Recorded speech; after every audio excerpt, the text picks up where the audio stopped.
Welcome back once again to What Happened, the episodes of the Wrestling with Story podcast where we talk about, this is going to sound crazy, what happened. Tonight was AEW Dynamite for July 10th, 2024. And it was, I gotta be honest, guys, phenomenal. This is one of the best episodes of Dynamite in months, if not years. Just perfect in every way, shape, and form. Like, top to bottom, every match was fantastic. Every segment was fantastic. You know, I won't say every match. I'll get to, there's one that I think I could probably have lived without. But otherwise, I think pretty much almost top to bottom, the show was pretty close to perfect. It was exactly the right density. There wasn't too much. There wasn't too little. You know, I actually just got finished shooting, and I'm editing a video right now that is my advice to AEW considering their failing ratings. And in it, I had a bunch of things that they need to change or they need to look at. And to be honest, they did a bunch of them tonight. So I feel like, I don't know that it's going to, I hope it helps the ratings. I hope I'm right. But yeah, they really, it felt like almost like a format change. They really shaped things up. It was a great episode of TV. Really, really enjoyable. So far, I mean, I think I liked it more than I liked Raw this week, easily, I would say. So, yeah, let me go through the card like we've been doing, and I will talk about what we talk about. So the show opened with Will Ospreay coming out and talking about how good old Danny Garcia is is out of the hospital, but is so beat up he can't do anything because of MJF, and that MJF is a hypocrite, and that he's a whiner, and that he shouldn't be allowed to walk freely among people because he's such a little bitch. His words, not mine. And then he calls out MJF. MJF's music hits, and MJF does not come out. Instead, MJF has a pre-recorded bit, or I guess it's pre-recorded. I'm pretty sure it was supposed to be pre-recorded, where he cuts a devastating promo, just devastating, just really, really, really well done. Talking about how Ospreay is essentially, you know, the flavor of the month, and he doesn't have the staying power, and that he's gonna just flip himself until he cripples himself. Really, like, you know, I hit this constantly, but again, part of what makes it work is that he's not lying. He's telling a lot of the truth, that, you know, Ospreay's, you know, working his ass off for a bunch of fans who just see him as, you know, a trick monkey is sort of the gist of it. And then I will say the one thing that he missed, which would have been like the perfect bit, is he said, you know, and once you're done, there's just going to be 5 more guys just like you lining up right behind you. He should have said, I heard Ricochet's contract just came up, which would have been beautiful. Really is a shame that he missed that bit. But the end result was not a match at Allin like we all thought there was going to be. Instead, there is going to be an international title match on Dynamite next Wednesday between MJF and Will Ospreay, and I bet that will not go well for either of them. Something is going to happen, obviously. Something will go off and make it not happen. But it was a phenomenal segment. It was both guys just hitting on all cylinders. Really, really remarkable. This is going to be one of their best feuds they've ever done, I think. These guys can both talk. These guys can both go in the ring. They both have point of views. And, you know, the thing about Ospreay that I will say has been a shortcoming, I can't tell you an Ospreay story. I can tell you about his matches.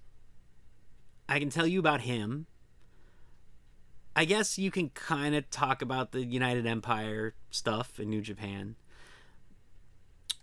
But what's a story with him? There aren't really stories, like, because New Japan doesn't really have traditional stories, so to speak, and what they've done with him since he's come to AEW have not really been stories. There really hasn't been anything. I think the closest to a story has been that he doesn't want to use the Tiger Driver.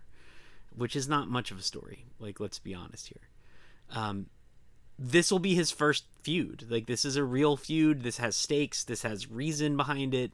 This has, like, everything going for it. This is something special. And I think this is what he's been missing and what he needs to push him over the edge and, you know, give him staying power and make him into the star that he is, and should be. So, yeah, and MJF is back, man. Like, he was great this weekend on Collision when he cut that promo, but this was, like, just primo, beautiful, perfect MJF. Really delightful, great bit. We went off of that right into Adam Hangman Page and Bryan Danielson and their Owen Hart match. This match was brutal.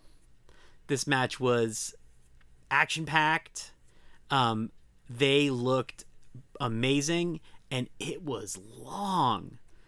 This was, I think part of why the show felt like it breathed was this match alone was almost a half hour, if not a little bit more. So, like, because it was so thick and because they spent so much time on it, it felt airy because they really had time to work the story between them. They really felt like the story that they told in the match was really fleshy and real. Jeff Jarrett was the special enforcer. At one point, there was a ref bump, and Jeff Jarrett got involved. Jeff Jarrett rips off his shirt, and he has a referee shirt underneath, so Jeff Jarrett becomes the emergency referee. And despite the fact that, like, all logic dictates that Adam Hangman Page is going to win because Adam Page and Swerve have this long-standing feud that I'm really tired of, but it seems to be where we were going. Danielson won, which means Danielson is main eventing All In with Swerve. And they immediately have Swerve come out and do two things. Number one, he cuts an amazing promo that just makes him feel like a champion. Again, like, they are rectifying, I think, a lot of what they did wrong with him when he first became champion. And then number two, they remind the audience that Swerve has a loss to Danielson, and that this is him avenging that loss, that loss is a thing that bothers him. And I think he's brought it up before recently as well, but he really made it a, like, this is a thing that bothers me and I'm not going to let it stand, asshole. Really made it a moment. And let more or less, and then he announced that he's going to be on Team AEW for the Blood and Guts match, which we'll circle back to in a second. It was a great promo. It was Swerve getting treated like a champion. And because everything took so long to get to, it wasn't quite at the top of the hour, but it was pretty close to being at the top of the hour, which is where you should put him. We came out of that into a stampede, like, no holds barred, no DQ match between Samoa Joe and Chris Jericho. This would be the weak one. This is a, like, all over the ring, or, you know, all over the arena, hardcore match. And, you know, while I was streaming, you know, it sort of dawned on me that Jericho is now doing his Terry Funk at ECW phase. The difference is that Terry Funk at ECW was crazy. I don't think Jericho is that crazy. And so what we're getting instead is sort of middling ECW stuff. Like, we're not getting great ECW. We are getting more character, and we are getting more promo time, and we are getting a little bit more substance to it than Terry Funk had when he was at ECW.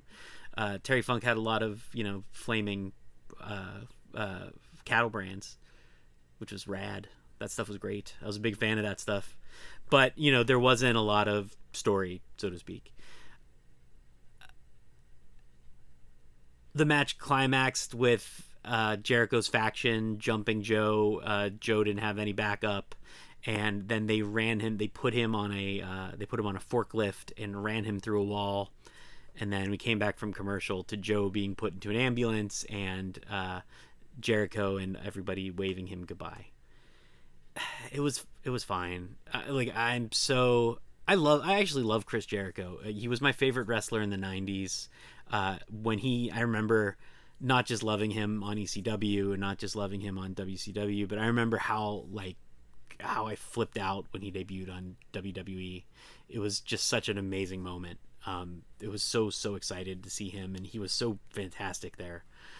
So I do genuinely have warm, fuzzy feelings for Jericho, but I feel like this character and this turn has not been great. The go home energy, as they call it, right, of everybody, leaning into everybody hates me, instead of trying to make people like him, or at least attempting to make people hate him in a legitimate way, instead of doing this sort of half-assed version of it. I think is because I think the thing is he wants to be liked, and you feel that he wants to be liked even as he's doing this I want to be hated character, and because of that it doesn't feel real, and because it doesn't feel real, it doesn't feel good. It just feels sort of it feels off. It doesn't feel truthful, and that's a problem. We came out of that and we had a 4-corner match that the winner gets a international title match with Will Ospreay, because Will Ospreay still is the cornerstone of the company now. And that match was Claudio Castagnoli, Kyle Fletcher, Ishii from the Stone Turtle? Stone Turtle? Why does that sound wrong? The Stone Turtle from New Japan, and Pac. And it was this was the AEW wrestling match, where it was just crazy wrestling. Everybody was hitting each other, lots of jumping off stuff, lots of flippy stuff. Everybody doing what they do, lots of power bombs, lots of submission holds, and not a lot of story, not a lot of content, just a lot of wrestling. Ultimately, Pac won and then cut a promo. That was pretty good. He's been doing this thing about how he's a loser and he's not living up to his potential. This was just sort of more of the same. Then we got a little short segment with Adam Hangman Page knocking on a door after he was rude to Renee Paquette, that son of a bitch. It's like the cheapest heat you can possibly get in AEW is to be mean to Renee Paquette. Then he knocks on a door. The door is answered by the Rainmaker himself, and the Rainmaker is all ready for a fight. By a good old Okada is ready for a fight, and then he's stopped by the Young Bucks, and Hangman tells them, "I'm in," referring to their side of the Blood and Guts match. So he is now the 5th member of the Elite, which saw coming. It's good. It's good. It's again, none of it's surprising, but it's short, it's to the point, and it's moving story forward, and it's promoting stuff that's coming down the road. And they did it in a way where it is slightly mysterious, so if you don't know what's happening, you want to stick around to find out what the hell was that, what's that about, which is, again, good storytelling. We come back from that to Mercedes Mone, coming out for her 2nd celebration of her 2-belt win, which is delightful. What I think is sort of most notable is there are now no chants of CEO whatsoever. Everyone is done with her. And what a credit to her heelishness. She really went all in on being a heel and has really succeeded. She cut an amazing promo. She called herself the best there is, the best there was, the best there ever will be, because she's in Canada, and just got a ton of heat for it. It might be the best promo she's ever cut, actually. And it was short, but it was to the point, and it was sharp. It was really well done. Of course, she then gets interrupted by DMD herself. And as she comes out, Mercedes Mone makes a run for it. The good dentist goes and kicks the shit out of all of Mercedes Mone's security. It was very, very good. It was a good, again, short, to the point, got across everything we needed, setting up this feud. It's pushing the feud not forward in a giant way, but pushing it forward just enough. We come out of a commercial break to find Darby Allin, who is back, thank God, jumping Brandon Cutler. Brandon Cutler is Elite adjacent. He's Elite he's on the Elite's internet show. So if you know that, then you know he's elite. However, he isn't ever really elite on the TV show because we very rarely see them involved with the Elite at all on the TV shows. But, you know, he is technically elite. So it's Darby Allin beating the hell out of him. It's pretty good. Oh, you know what? I totally forgot. We also came back out of, I think out of Swerve and before Joe and Jericho into a music video by the Acclaimed about how they're going to beat the shit out of the Young Bucks.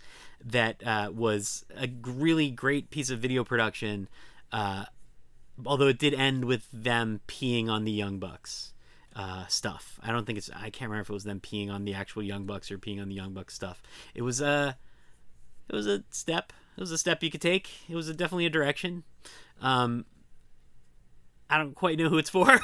I don't know who the audience for that is, but cool, man, cool.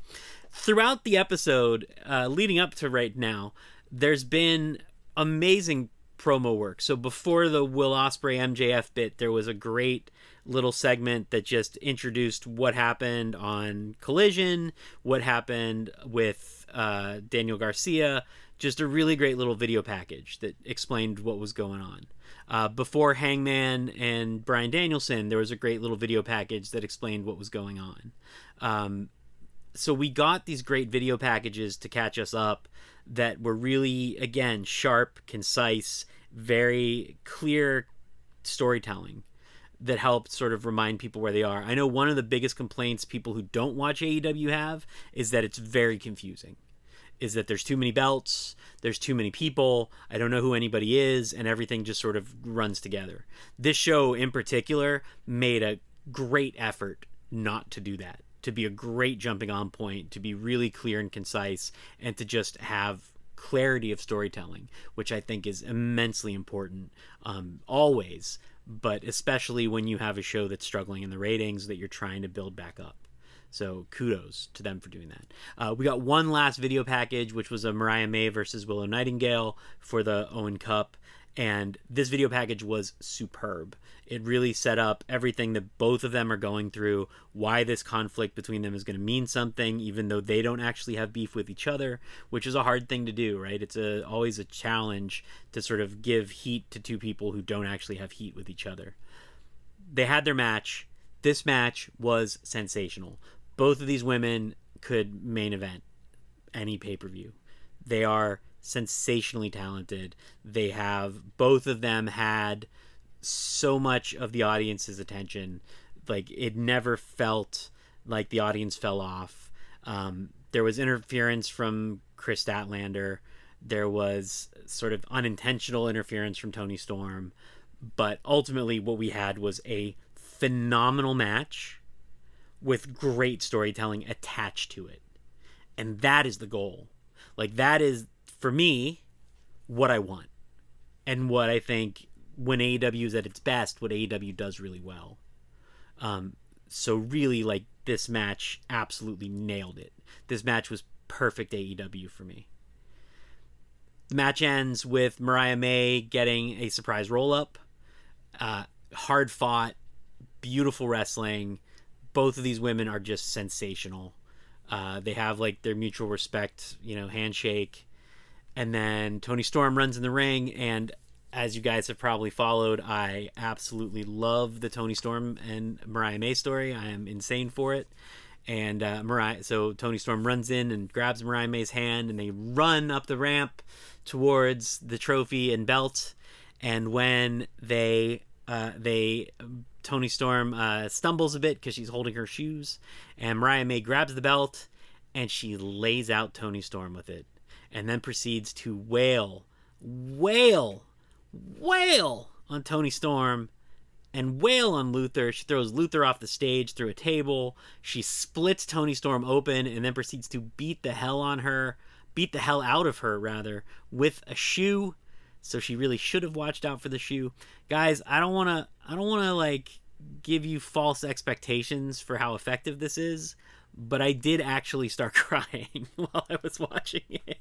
So maybe I'm a mark for the story, but I was literally sitting there with tears in my eyes screaming no. If you go and look at the live stream video, you can go right to the end and see me just going, no, no, because I was so upset by what was going on. My throat is in fact hoarse. You might notice I am a little bit hoarse because I was shouting so loud. What a sensational way to end the show. What a sensational moment. I cannot wait to see what happens next. This was easily the best episode of Dynamite in forever.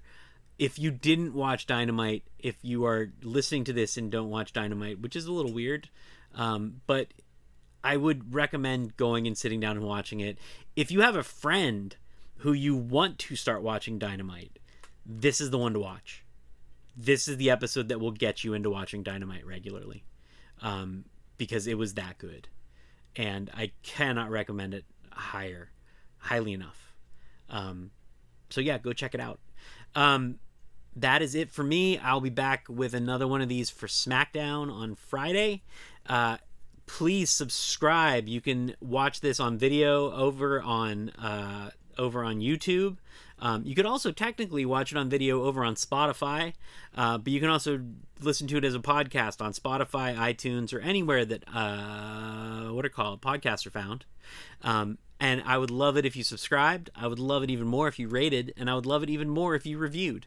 So please write comments, answer questions, do all that stuff. I love doing this more than anything I've ever done in my entire life. I would love to keep doing it for as long as humanly possible. But in order for me to do that, I do need your help. And the way that you can do that is to subscribe. The way is to like it. The way is to share it. The way is to rate it on your podcast services and to write reviews. And sharing it with your friends, telling people about it, tweeting about it, is the absolute best thing you can do, because I would love to have more people hanging out so that we could actually, make a living doing it. So thank you guys so much for listening. Thank you for hanging out. And we will see you next time on Wrestling with Story.